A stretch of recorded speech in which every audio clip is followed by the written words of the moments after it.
तपाईले आफ्नो मोबाइलमा युज गर्ने पासवर्ड अथवा तपाईले सोशल मिडियामा युज गर्ने पासवर्ड वा तपाईले आफ्नो इमेल आईडीमा युज गर्ने पासवर्ड कति क्यारेक्टरको छ? पक्कै पनि आजको यो भिडियो हेरिरहँदाखेरि तपाईले आफ्नो पासवर्डको क्यारेक्टर संख्या काउन्ट गर्न जरुरी छ।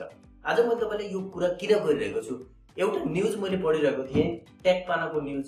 यो न्यूज पढिरहँदाखेरि 31 सेकेन्डमै ह्याक हुन सक्छ 7 क्यारेक्टर मुनिका पासवर्ड भनेर यो न्यूज पढिरहेको थिएँ र यो न्यूजको लिंक पनि म तपाईलाई राखिदिन्छु डिस्क्रिप्सनमा, त्यहाँ गएर तपाईले आफै पनि पढ्न सक्नुहुन्छ। वास्तवमा के हुन्छ भने हामीले आफ्नो मोबाइल फोनमा युज गर्ने पासवर्ड, जीमेल आईडीमा अथवा तपाईले मोबाइल ब्याङ्किङ वा कुनै पनि प्लेसमा यदि तपाईले पासवर्ड युज गर्नुहुन्छ 7 क्यारेक्टर भन्दा मुनि पासवर्ड तपाईले क्रिएट गर्नुभएको छ भने त्यस्तो अवस्थामा त्यस्तो पासवर्ड ह्याक हुने सम्भावना एकदमै धेरै हुन्छ। इभन त्यो एकदमै छिटो ह्याक हुन्छ।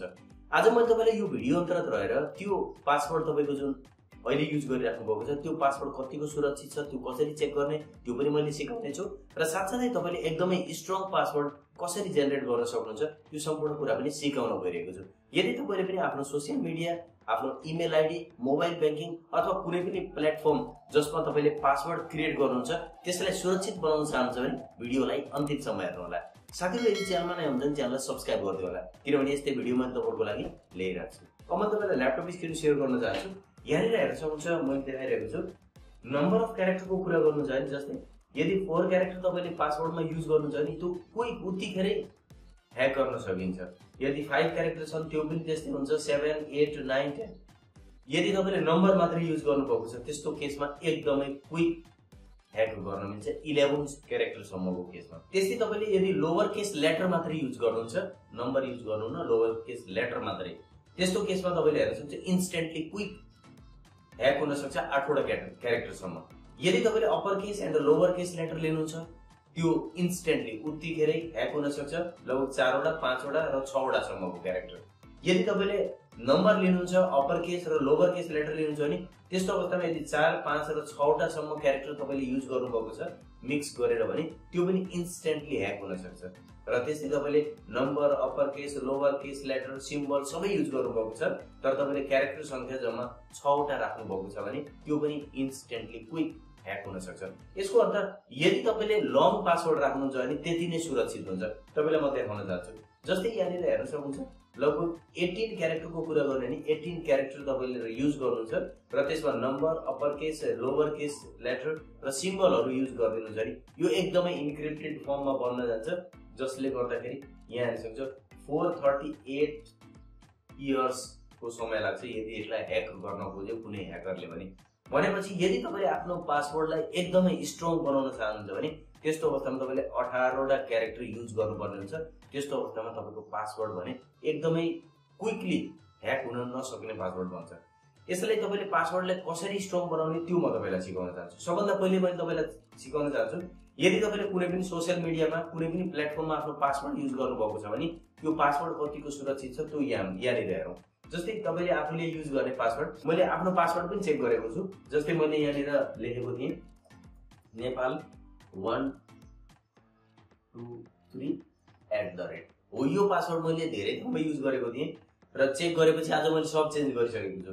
जस्ट चेक गरेको थिएँ। यहाँ हेर्नुहुन्छ oh no your password has been leaked भनेको छ। It was detected 10 times in leaked database भनेको छ। अनि 10 पटक यो लीक भएको सम्भावना देखिएको छ भनेको छ।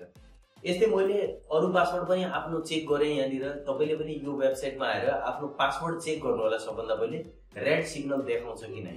यदि तपाईले पासवर्ड जेनेरेट गर्दिनुहुन्छ, ल हेर्नुस् मैले एउटा पासवर्ड जेनेरेट गरे, यसलाई चेक गरे, ल हेर्नुस् एकदमै ग्रीन सिग्नल देखिन पर्यो।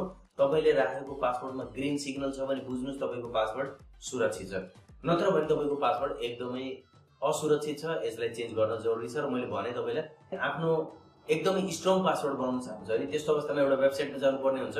त्यसको लिंक पनि मैले डिस्क्रिप्सनमा राखिदिन्छु तपाईलाई। र यो वेबसाइटमा आइसकेपछि तपाईले सजिलैसँग आफ्नो लागि एउटा स्ट्रङ पासवर्ड जेनेरेट गर्न सक्नुहुन्छ। तपाईले आफूले दिमाग लगाउनु पर्दैन, जस्ट जेनेरेटमा टच गर्नु होला। यहाँ चाहिँ यो पासवर्ड छ, यसलाई एकचोटी चेक गरौँ। उहाँ लगेर कपी गरे, मैले कपी गरेर यहाँ लगेर यसलाई चेक गरौँ। ल ग्रीन सिग्नल देखाएको छ। भनेपछि तपाईले पासवर्ड यहाँबाट जेनेरेट गर्न सक्नुहुन्छ। तर मैले एउटा कुरा तपाईलाई भन्छु, यदि तपाईले कुनै पनि पासवर्ड जेनेरेट गर्नुहुन्छ भने त्यसलाई छुट्टै एउटा कपीमा लेखेर राख्नु होला। नत्र भने तपाईले पछि गएर त्यो डिफिकल्ट एकदमै स्ट्रङ पासवर्ड राखिदिनुहुन्छ, त्यो पासवर्ड तपाईले बिर्सिनुहुन्छ भने तपाईलाई फ्युचरमा भने कुनै पनि प्लेटफर्ममा अप्ठ्यारो पर्न सक्छ। त्यसैले गर्दा यो तरिकाबाट तपाईले यी वेबसाइटहरुमा आएर आफ्नो पासवर्ड स्ट्रङ छ कि छैन त्यो चेक गर्न सक्नुहुन्छ भने आफ्नो लागि एउटा स्ट्रङ पासवर्ड जेनेरेट गर्न सक्नुहुन्छ। मैले त के भन्छु भने म्याक्सिमम साथीहरुले अहिलेको समयमा मलाई मेल पनि पठाउनुहुन्छ अनि फेसबुकमा मेसेन्जरको थ्रु मेसेज पनि गर्नुहुन्छ कि उहाँको पासवर्ड ह्याक भयो, कसैको आइडी ह्याक भयो, कसैको के भयो। यो मोस्टली यस्तो खालको समस्या देखा परिरहेको छ। रिजन के हो भने हामीले आफ्नो आइडीमा स्ट्रङ पासवर्ड जेनेरेट गरेर राख्दैनौँ, त्यसैले गर्दाखेरि यो प्रब्लम आएको हुन्छ। आजको यो भिडियो हेरिसकेपछि पक्कै पनि तपाईले अब पासवर्ड स्ट्रङ कसरी गराउन सकिन्छ यो सम्पूर्ण कुरा बुझ्नु भएको छ र तपाईले पक्कै पनि आफ्नो पासवर्ड पनि यहाँनिर आएर चेक गरिसक्नु भएको छ। तपाईले प्रयोग गरिरहेको पासवर्ड कति क्यारेक्टरको थियो तलपट्टि कमेन्ट सेक्सनमा कमेन्ट राख्न नभुल्नु होला। आशा गर्दछु भिडियो तपाईलाई मन परेको छ। भिडियो मन परेको छ भने लाइक गरिदिनु होला, साथीहरुमा शेयर गरिदिनु होला। भिडियोको बारेमा के भन्न चाहन्छ भने कमेन्ट गरिदिनु होला। मसँग पर्सनली जोडिन चाहन्छ भने टेक्निकल भी 71 इन्स्टाग्राम आइडी र ट्विटर आइडीमा फलो गर्नु होला। Thanks for watching this video.